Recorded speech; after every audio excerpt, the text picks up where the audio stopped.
Buenas noches, como siempre para nosotros acá en TN23, un honor tenerlo a usted en este programa de análisis a la medida. Hoy, como puede darse cuenta, pues no está mi compañera Sandy Monroy, le mandamos un saludo a su casa donde está, pero le damos la bienvenida al gran invitado de lujo de este programa que es Axel Cardona. Bienvenido. Julio Talamonte, buenas noches amigo televidente. Bueno, sí, iniciamos rápidamente con los temas. Me interesa mucho hablar de estos temas porque creo que los guatemaltecos están un poco, pues, con la pregunta y sobre todo con la duda qué está pasando realmente con el paso de la pandemia y todos estos casos y las muertes sorpresivas. A ver, yo le voy a decir algo. El primer tema es un tema polémico porque la pregunta está allí lista y vamos con datos. ¿Hubo negligencia en el fallecimiento del exministro de Salud? Si quiere, para empezar esto, vamos a ver los datos que hemos preparado y usted en casa nos va a ayudar con su análisis. Así que, a ver, no podemos negar, licenciado Cardona, que conmocionó a la sociedad guatemalteca este hecho,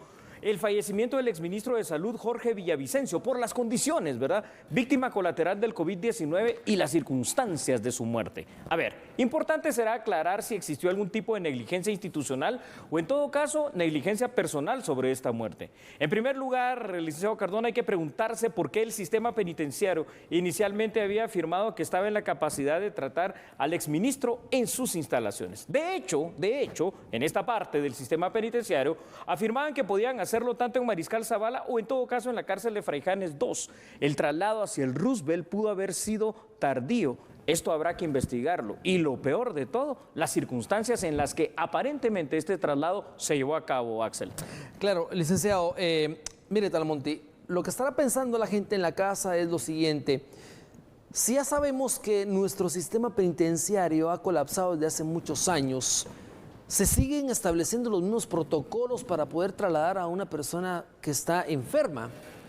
Yo digo que mientras goce de inocencia o presunción de inocencia, porque es por lo menos aparente, ¿verdad? Exacto, tendría que tener todos los mismos derechos de los guatemaltecos a la salud. No se le puede negar. A ver, tiene que ser inmediata. Para precisamente retomar las palabras de lo que está diciendo Axel, quiero preguntarle a usted cosas obvias, pero hágame el favor de contestar para ver cómo es que funciona nuestro sistema de justicia tan perverso. Número uno, ¿ya había sido condenado Jorge Villavicencio? Claro que no. Claro. ¿Estaba en prisión preventiva? Así es.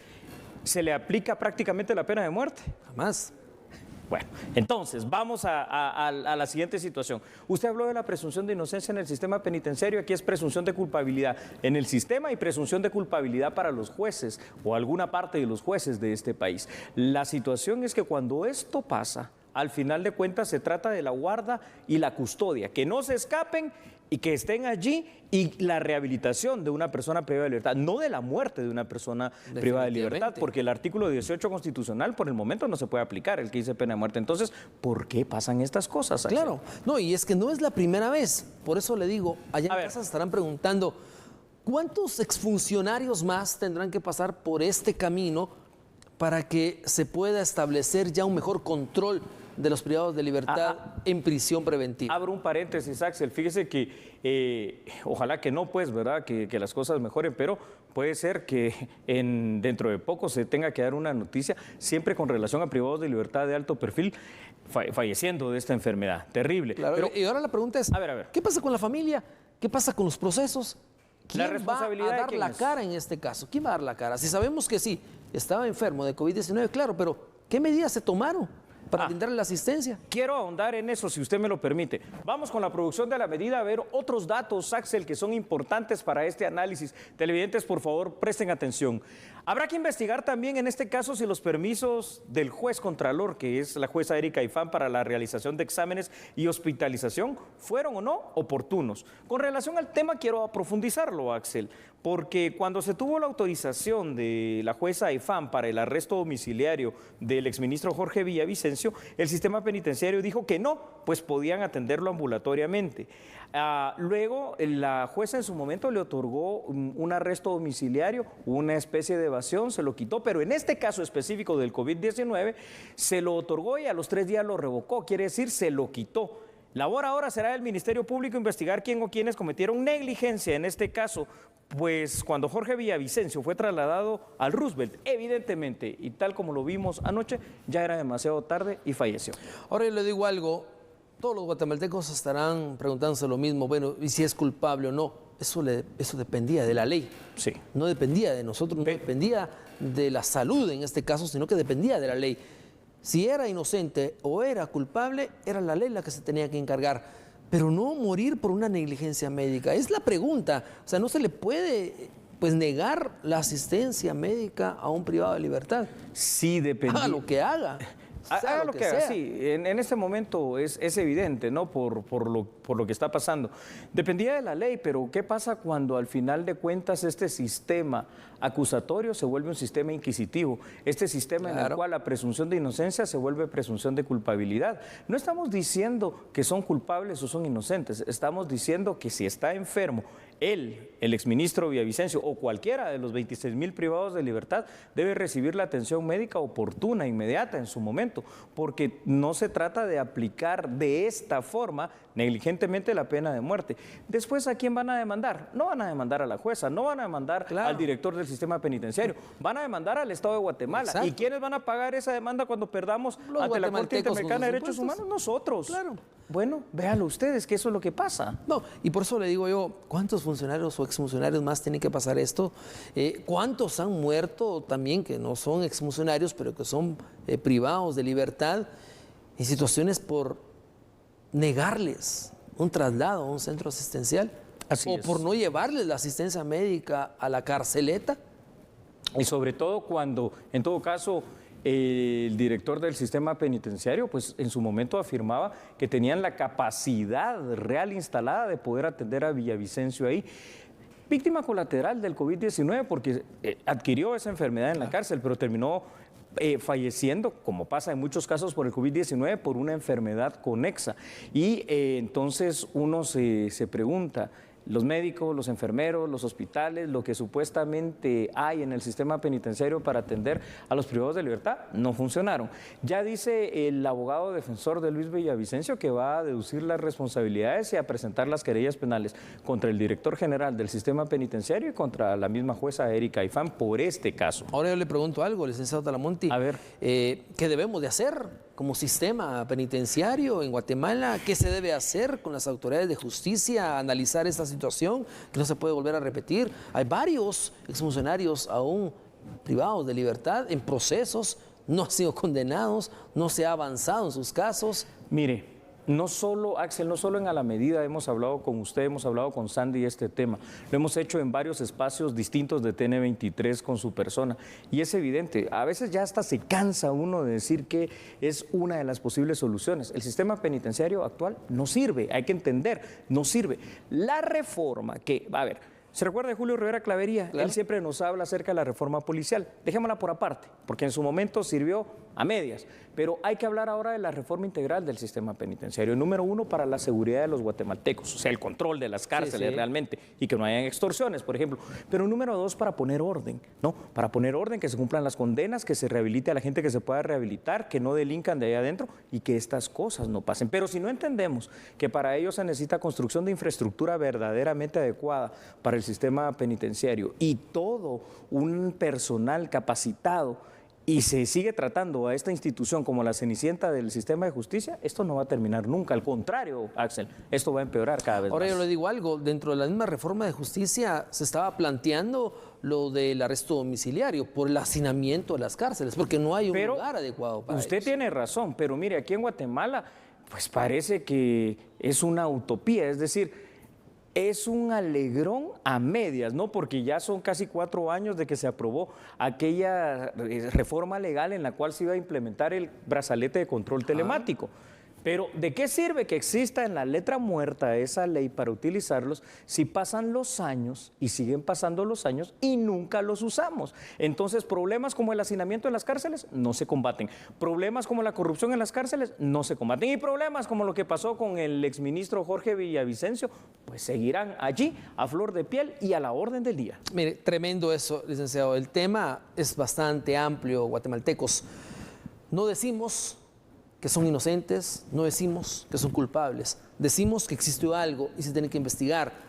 Afirmamos o suponemos que hubo negligencia médica y es lo que se tiene que comprobar. Pero si existió eso, guatemaltecos no podemos permitir eso, independientemente de lo que sea. De quien sea, ¿no? Son seres humanos. Así es. Muy bien, damos por concluido ahí este tema y yo le propongo que vayamos a la pausa, Axel Cardona, pero cuando regresemos hablaremos de la implementación de centros respiratorios, solo que ahora en la provincia, ¿le parece? Me parece perfecto. Regresamos con eso y más. Entonces, señoras y señores, no cambien, por favor, porque nosotros somos A la Medida.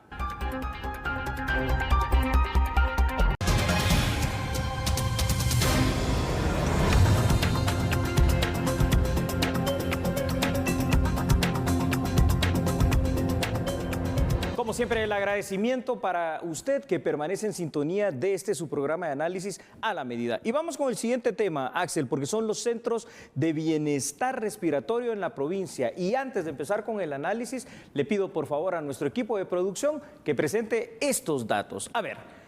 Las autoridades del Ministerio de Salud se reunieron con varios alcaldes de lo que es la ANAM, la Asociación Nacional de Municipalidades, a efecto de invitarlos, Axel, a formar parte del programa de Centros de Bienestar Respiratorio. He de decirle que dichos centros tienen el objetivo de brindar atención primaria a posibles pacientes de COVID-19. Esto también con el objetivo de prevenir o en todo caso de tratar de manera ambulatoria esta enfermedad. Aunque existe indudablemente el interés por este tema, hoy los alcaldes se manifestaron en cuanto a que el primer problema práctico que tienen es la falta de recursos para implementar el proyecto. Habrá que hablar de la voluntad política. La municipalidad capitalina, como usted lo sabe, Axel, televidentes, en las últimas 2 semanas ha logrado implementar ya 4 de estos centros de bienestar respiratorio. La pregunta es, por el momento, Axel, el COVID-19 se ha centrado sobre todo acá en el departamento de Guatemala y en este distrito metropolitano. El epicentro. El epicentro, pero definitivamente en algún momento esto se va a expandir a la provincia. ¿Y qué es lo que se va a hacer?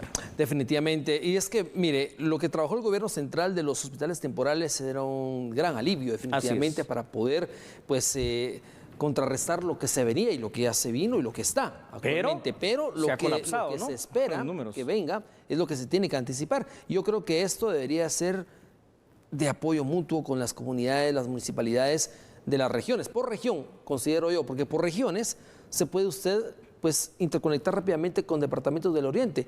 Puede Tal vez no 4 ¿verdad? como en la capital, porque se tiene específicamente los fondos para poderlo hacer, pero también dentro de regiones se puede establecer y centralizar allí esos centros de respiración. Yo quiero reflexionar entonces algo con usted y los televidentes. Lo primero que los alcaldes dicen, mire, tenemos problemas con el presupuesto, pero yo creo que también es un poquito de voluntad política, porque a usted ya está dando una alternativa, el hecho de que puedan unirse y en lugar de ser por municipio, por región o por departamento. Y otras opciones se pueden buscar, ¿no? Es decir, los fondos privativos, las municipalidades siempre los producen, las licencias de construcción, el UCI, un montón de situaciones que se dan. Todo eso, por supuesto que son extra a lo del sitiado constitucional.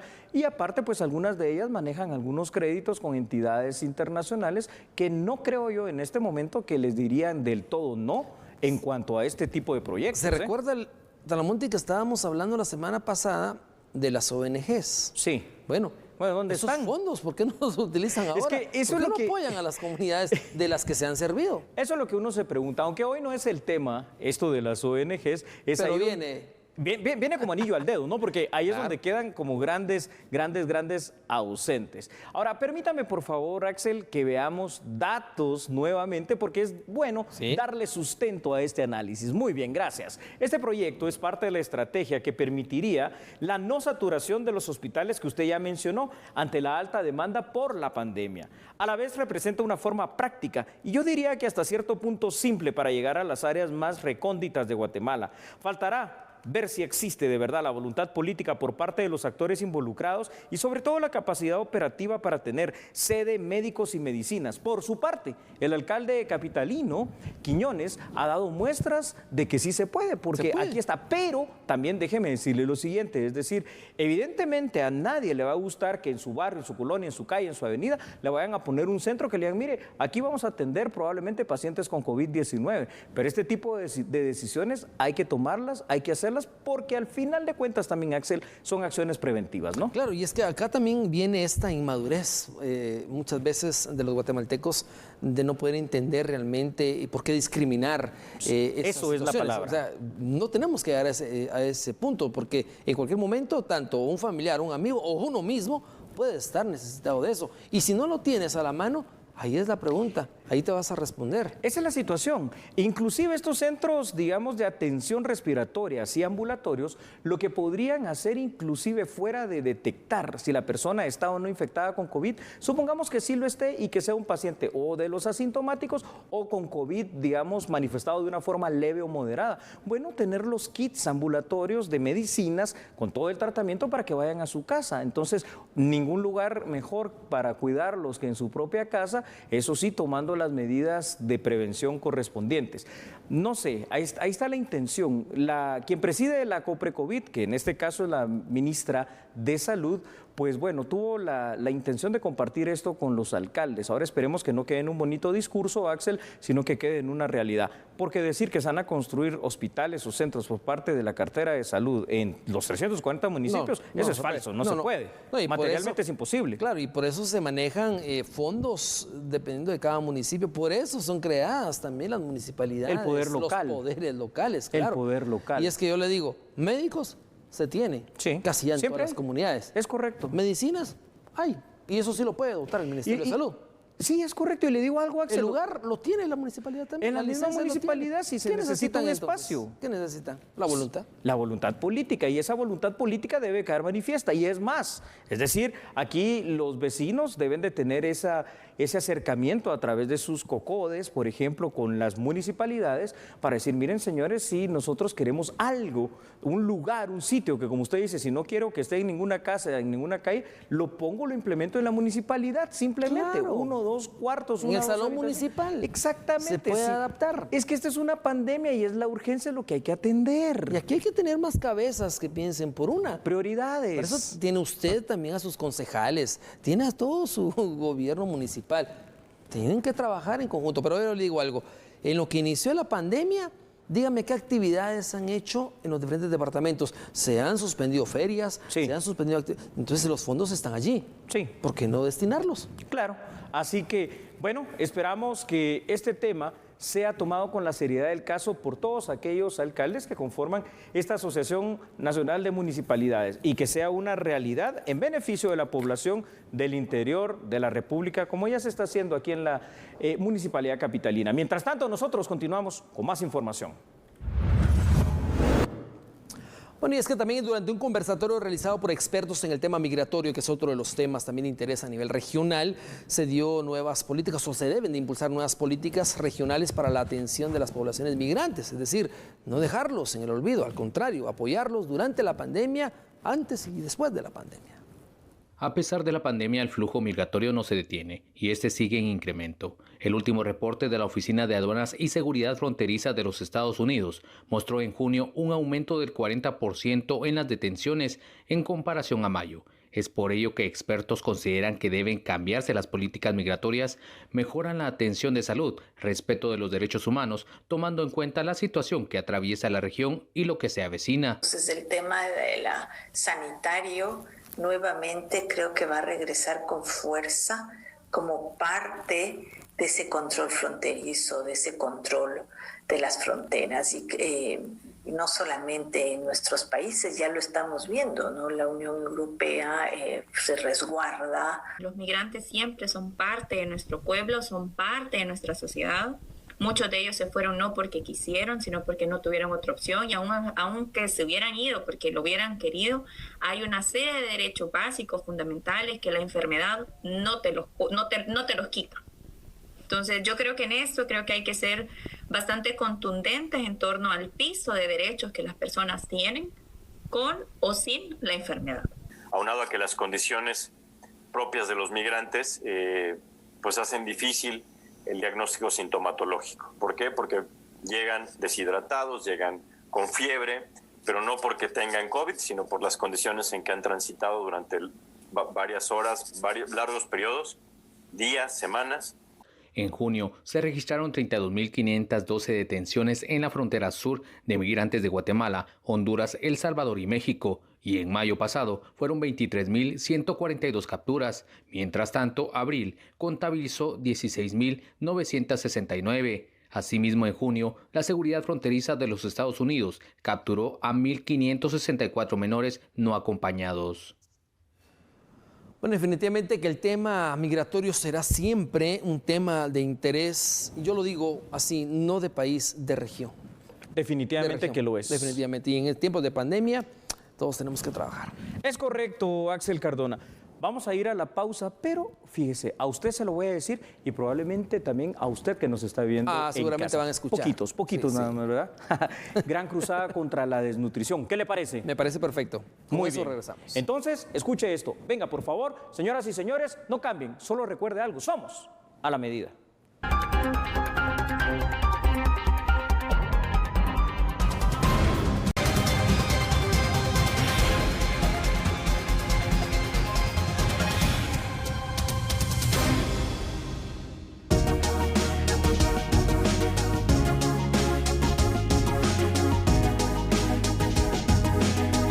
Bueno, el presidente de la República, el doctor Alejandro Yamatei, dio a conocer el proyecto Cruzada contra la Desnutrición en el país, que arrancará con 100 brigadas y que con esto se busca, pues de alguna manera, buscar los departamentos con historial de casos más alto.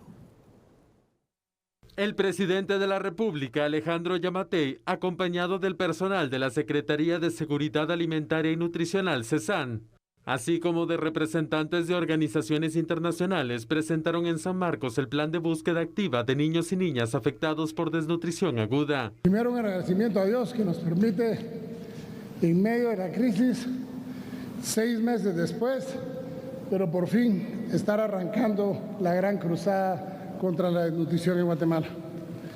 Un sueño de muchos años de querer llegar a la presidencia y luchar contra uno de los peores males sociales que tenemos en el país, el ver a esos cientos de miles de niños con desnutrición aguda y crónica. Pero también quiero agradecer a esas agencias de cooperación que el día de hoy se hacen presentes. Nos están ayudando con 100 brigadas que representan 500 personas, un nutricionista, un piloto, 3 auxiliares de enfermería y a la par de ellos decenas de miles de colaboradores en cada municipio, grupos de colaboradores que van de 10 a 20 personas para ayudarnos a detectar, a encontrar a esos niños que tenemos la obligación, y así como vimos ahorita Marvin, que refleja su medición braquial, refleja un grado de desnutrición aguda, está en el límite, tiene 11.5 centímetros de medición en su radio braquial, y eso nos hace pensar que Marvin o lo rescatamos en este momento o lo estaremos condenando. Eso se va a poder hacer con la detección gracias a la Agencia Española de Cooperación Internacional, gracias al programa de la OMS, gracias al Programa Mundial de Alimentos, gracias al Programa Nacional, al Programa de Naciones Unidas para el Desarrollo y a Visión Mundial. Ellos nos están ayudando con las primeras 100 brigadas, que esperaríamos poder convertirlas en 6 meses en 340 brigadas, de manera que no haya un solo municipio, una sola casa dentro de ese municipio que no hayamos pasado revisando, que todos nuestros niños menores de 10 años tengan qué grado de nutrición tienen y tengan la asistencia alimenticia. El mandatario explicó que para el funcionamiento del programa cuentan con un monto de entre 4 y 5 millones de quetzales donados por una empresa privada que los entregará de manera directa al Programa Mundial de Alimentos. Asimismo, dijo que en las próximas 2 semanas el gobierno hará una transferencia con ahorros de la presidencia de 60 millones de quetzales. Bueno, una cruzada, ¿no?, en contra de la desnutrición, algo muy importante, pero sobre todo muy necesario en nuestro país. Veamos datos, porque esto hay que hablarlo seriamente como todo, ¿verdad, Axel? Así La es. desnutrición y la desnutrición crónica infantil representan para Guatemala uno de los problemas más graves, pero también más urgentes a resolver. La desnutrición en general merma las capacidades de los menores y no les permite desarrollar todo su potencial. Los daños se vuelven en ocasiones irreversibles y en casos extremos terminan con la vida de los menores. A esto debe sumarse el hecho de que se prevé el aumento de los índices de desnutrición infantil en todos los niveles, y esto derivado de la pandemia del COVID-19. Quiere decir, Axel, que El trabajo no es fácil, es una labor titánica, pero bueno, hay que empezarlo y ojalá con cierto optimismo de que hoy se haga bien, porque cruzadas anteriores en contra de la desnutrición han habido, lo que pasa es que no han quedado en nada concreto. Quizás ahora, con el acompañamiento de la comunidad internacional, pues puede ser un poco más sostenible en el tiempo. Claro, y es que hay que ver también el ejemplo que está dando el presidente de la República en la región centroamericana, porque seríamos el primer país que inicia una lucha contra la desnutrición en plena pandemia. Sí. Que se pueda replicar definitivamente en la región centroamericana sería pues extraordinario, definitivamente. Sí, definitivamente que sí, Axel. Importante será en el caso fuera de lo de Centroamérica, que por supuesto que es importante, el tema nacional, Guatemala. Estamos en pleno siglo XXI. Ya no debería, ¿verdad, Axel?, ser un momento en el cual existen índices tan altos de desnutrición y desnutrición crónica infantil en nuestro país. Sin embargo, vemos que la realidad es otra, la falta de oportunidades, el desempleo y obviamente la pobreza y pobreza extrema que afectan a muchas personas, no solo en las áreas y centros urbanos, sino que sobre todo en esa Guatemala profunda, en esos municipios alejados y en el corredor seco, por supuesto, de nuestro país, donde la situación se torna grave año con año. Pero yo le sumaría a esto, licenciado Talamonte, sería también la falta de seguimiento a los programas. Por supuesto. Lo hemos visto en gobiernos anteriores, pero el gobierno que viene de turno no los continúa. Ahí está. Y empiezan a aplazarse. Usted me está dando pie para que toquemos un tema que es importante, la agenda de nación. Es decir, aquí no importa quién empezó, si fue en este, en el otro, en el actual, en el que estuvo. Si es bueno, hay que agarrarlo y continuar. Los proyectos que son buenos para la sociedad guatemalteca hay que continuarlos. No hay que descartar lo que hayan hecho otros que pueda servir. Pero usted tiene toda razón, cada 4 años es como que un parteaguas y se empieza de cero y se pierde mucho de estos esfuerzos institucionales que al final de cuentas terminan siendo infructuosos por eso mismo. Ahora yo le digo algo, según la OMS, según Naciones Unidas, durante la pandemia la pobreza se ha incrementado en Latinoamérica. Guatemala no es la excepción. Y esta pobreza también el efecto que trae es este. Por supuesto. El tema de la pobreza es evidente que ha aumentado y sobre todo en el continente donde actualmente está instalado el COVID-19 de una forma fuerte, que es el continente americano y sobre todo esta parte de Latinoamérica.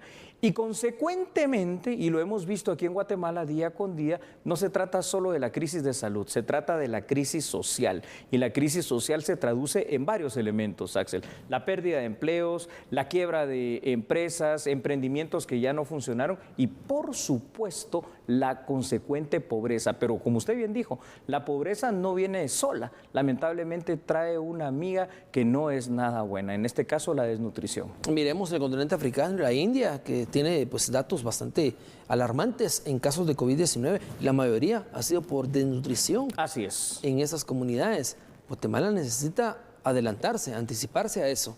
Y me quiero referir a eso que usted está hablando con mucha propiedad. Veamos entonces, por favor, en pantalla los siguientes datos para darle sustento a esto que vamos a indicar. La producción de la medida los va a poner y nosotros vamos a decirle, Axel, a nuestro público lo siguiente. Hay estudios, y usted bien lo ha dicho, estudios, por ejemplo, realizados en el caso guatemalteco por la UNICEF. Guatemala es el país en Latinoamérica, escuche por favor esto, y agárrese usted ahí en su silla, en su cama, en su silla, en donde esté, con mayor número de niños que sufren desnutrición crónica, es decir, estamos de primero, pero en un rubro tan malo como este. Según un informe de varias agencias de Naciones Unidas, casi la mitad de los niños guatemaltecos, ojo, casi la mitad, están desnutridos. ¿Quiere saber cuánto es en porcentaje? 46.5% de los niños guatemaltecos están desnutridos. Tremendo. Entre los niños indígenas, Axel, de las zonas rurales, el problema se agrava porque ahí llegamos hasta el 61% de desnutrición.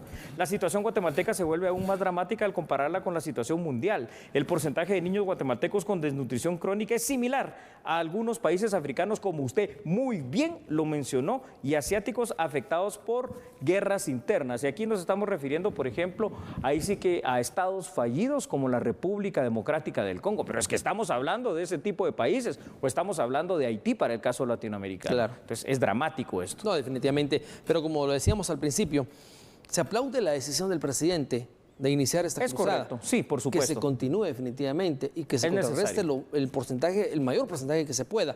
Pero hay que entender, Guatemala, de que este no es un problema de ahora.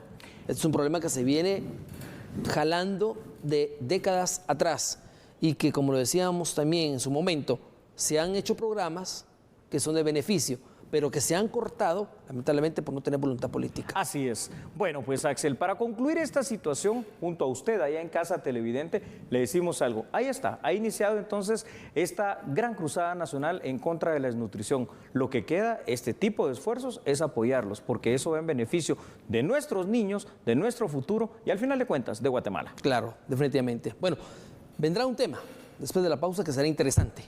Y el tema es el paso de la pandemia. Tenemos datos. Sí, la radiografía. También radiografías y, por supuesto, anticiparnos a lo que podría venir el domingo con nuevas disposiciones. Es correcto. Se lo reitero entonces, señoras y señores, no cambien porque somos a la medida.